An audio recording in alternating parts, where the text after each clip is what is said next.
నేడు హెచ్సియులో జరుగుతున్నటువంటి ఘటనని చూస్తే కళ్ళకి నీళ్లు వచ్చి బాధపడాల్సిన సందర్భం ఏర్పడ్డది. ఎందుకంటారా, వాళ్ళ ఆస్తుల కోసమో వాళ్ళ అంతస్తుల కోసమో వాళ్ళ యొక్క జీవితాల కోసమో లేకపోతే వాళ్ళు హ్యాపీగా ఉండడం కోసమో కాదు ఈ పోరాటం. భవిష్యత్తు తరాలకి విద్యను అందించాలంటే ఒక యూనివర్సిటీని కాపాడుకోవాలని, ఆ ఒక యూనివర్సిటీ యొక్క సంపదల్ని కాపాడుకోవాలని, ఆ ఒక సంపదను వచ్చే 4 తరాలకి పంచాలనే ఒక ఉద్దేశంతో చేస్తున్నటువంటి ఈ పోరాటం విజయం సాధించాలని చెప్పేసి మనసు కోరుకుందాం. ఎందుకంటారా, ఈ కాంగ్రెస్ ప్రభుత్వం చేస్తున్నటువంటి ఆగడాలు రోజు రోజుకి ఇంత పెరుగుతూ పోతున్నాయి. ఆయన అసెంబ్లీలో ఏమంటున్నాడంటే యూనివర్సిటీలో ఉన్నటువంటి వ్యవస్థ, యూనివర్సిటీలలో సరైన బోధన జరుగుతుంది కానీ వాళ్ళకు అంత భూములు అవసరం లేదన్నట్టే మాట్లాడుతున్నాడు. ఎందుకంటారా, 400 ఎకరాలని ప్రైవేట్ పరం చేస్తూ, అభివృద్ధి పేరుతోటి ప్రైవేట్ పరం చేస్తూ అమ్ముకొని ఆ డబ్బుని దన్నుకొని దాచుకుందామనే ఆలోచనలు ఉన్నటువంటి కాంగ్రెస్ ప్రభుత్వాన్ని, ఈ రేవంత్ రెడ్డి ప్రభుత్వాన్ని హెచ్చరిస్తున్నది ఏంటంటే,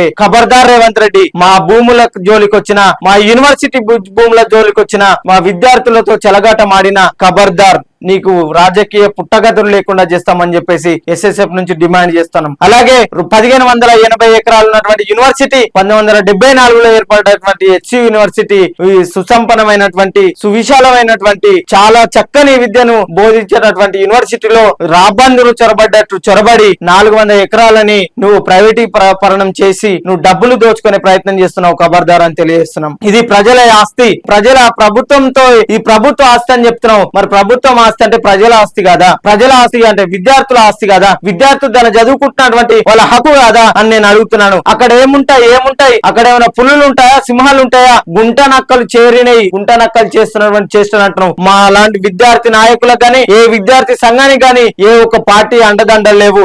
మా స్వచ్ఛందంగా మాత్రమే ఆ యొక్క యూనివర్సిటీ భూములను కాపాడడం కోసం మేము పోరాడుతున్నామే తప్ప ఎక్కడ కూడా ఏ పార్టీ మమ్మల్ని మొబిలైజ్ చేసిందనో, ఏ పార్టీ మమ్మల్ని మోటివేట్ చేసిందనో మేము చేయడం లేదు. మా భావి పౌరుల కోసం మేము మా యొక్క ఆస్తిని మేము కాపాడియాలనే ఉద్దేశంతో ఆ 400 ఎకరాల కోసం మేము పోరాటం చేస్తున్నటువంటి విద్యార్థులని, అభంశుభం తెలియనటువంటి విద్యార్థులని లాఠీ చార్జ్ చేపించి మరి రాత్రులు వాళ్ళని కిడ్నాప్ చేపించి, ఒక దొంగలాగా కిడ్నాపులు చేపించి నువ్వు ఆ జైళ్లలో పెట్టే ప్రయత్నం చేస్తున్నావు. ఖబర్దార్ రేవంత్ రెడ్డి. ఎందుకంటే ప్రజల యొక్క ఆస్తిని ప్రభుత్వం దాచుకోవడం కాదు, ప్రజలకు మాత్రమే పంచాలి. ప్రజాపాలన అంటున్నావు. ఇదేనండి ప్రజాపాలన. అధికారంలోకి వచ్చినాక తర్వాత బోర్డులు మాత్రమే మార్చి నువ్వు ప్రజాపాలన జరుగుతుందని చెప్పేసి చెప్తున్నావే తప్ప 6 గ్యారంటీలు తుంగలో దొక్కి 7వ గ్యారంటీ నీకు నచ్చినట్టుగా పరిపాలన చేస్తున్నావు. మూసీ నది పేరుతోటి, ప్రక్షాళన పేరుతోటి ప్రజల జీవితాలతో ఆడుకుంటున్నావు. విద్యార్థుల భూముల పేర్లతోటి విద్యార్థుల జీవితాలతో ఆడుకుంటున్నావు. అలాగే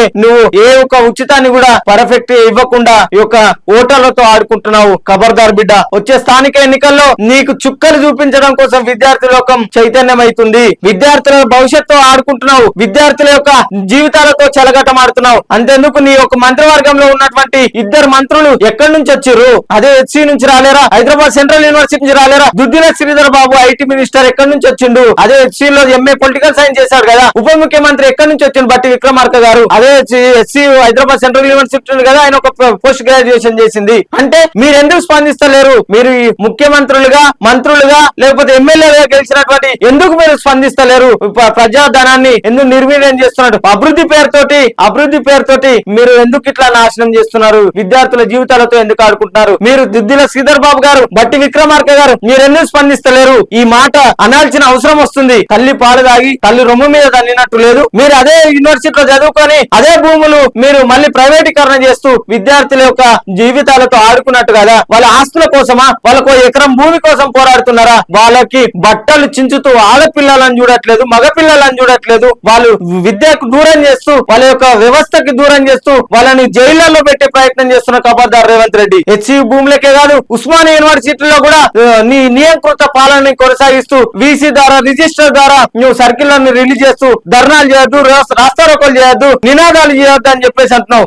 వందే భారత ఉద్యమం నుంచి మొదలుకొని తెలంగాణ మలిదశ, తెలంగాణ తొలిదశ, అలాగే రైతాంగ పోరాటాల్లో కూడా యూనివర్సిటీ భాగస్వామ్యం లేదా? తెలంగాణ మలిదశ ఉద్యమం కోసం కోసం 1400 మంది విద్యార్థుల బలిదానాన్ని గుర్తుకొస్తలేవా? విద్యార్థులతో చెలగాటమాడుతూ ఫీజు రియంబర్స్మెంట్లు ఇవ్వకుండా, ఫీజులు యొక్క నువ్వు స్కాలర్షిప్లు ఇవ్వకుండా నువ్వు ఒక చెలగాటమాడుతూ కనీస విద్యా వ్యవస్థలో ఒక విద్యా శాఖ మంత్రిని కూడా నియమించాలని నియంతృత్వ పాలన, తుక్లక్ పాలన చేస్తున్నటువంటి రేవంత్ రెడ్డి ఖబర్దార్. కనీసం లాండ్ ఆర్డర్ నీ చేతిలో పెట్టుకొని హోంమంత్రి నువ్వు వేరే వాళ్ళకి ఇవ్వకుండా, విద్యాశాఖ వేరే వాళ్ళకి ఇవ్వకుండా, నువ్వే హోంమంత్రి అయినావు, నువ్వే విద్యాశాఖ మంత్రి అయినావు, నువ్వే ముఖ్యమంత్రి అయినావు, ఇంకెందుకు నువ్వే నియంత్రణ పాలన చేస్తూ మిగతా మంత్రివర్గం కూడా నీ దగ్గర పెట్టుకొని పనిచేయి. మరి ఖబర్దార్. విద్యార్థులు తలుచుకుంటే ఒక రాజ్యాన్ని స్థాపించగలుగుతారు, అదే విద్యార్థులు తలుచుకుంటే రాజ్యాన్ని కూల్చగలుగుతారు. ఖబర్దార్. మా విద్యార్థులతో చెలగాటమాడితే, మా విద్యార్థుల కోసం నువ్వు ఏదైనా అనివార్యమైనటువంటి అడ్వాంటేజ్ సర్క్యులర్లు తీసుకొచ్చినా, లేకపోతే విద్యార్థుల కోసం ఏదైనా అంతరాయం తీసుకొచ్చినా, ఏ పనులు చేసినా ఖబర్దార్. నువ్వు